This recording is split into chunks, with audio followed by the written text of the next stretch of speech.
just as you have the least amount of leverage on this little lifty rig is when the load is the least. The door is just hanging from its own hinge, so the cable doesn't have to overcome much. And then it approaches terrible leverage again at the top when the cable will take way more than 50% of the load. But imagine you had a tractor trailer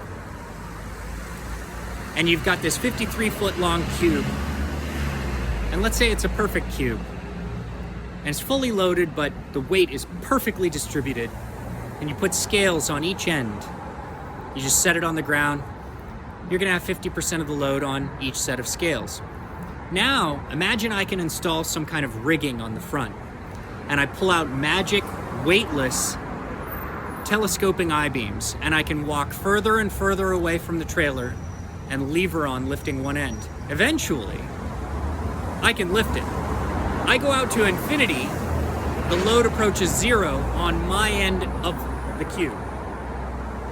The scales don't know the difference.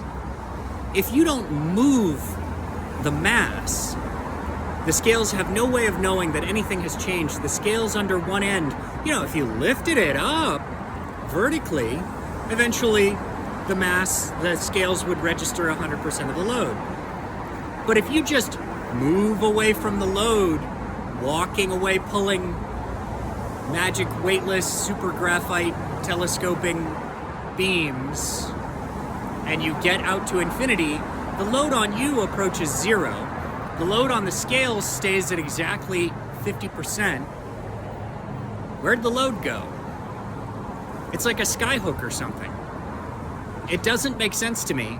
I know I must be missing something, but I can't figure out what.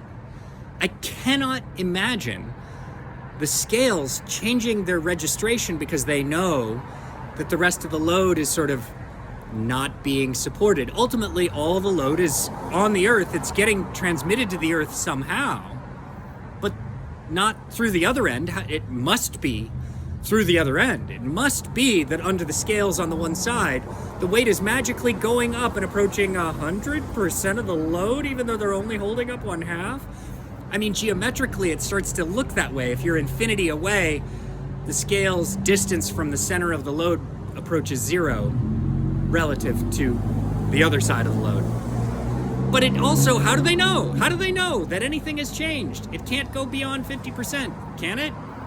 In which case, where'd the rest of the load go?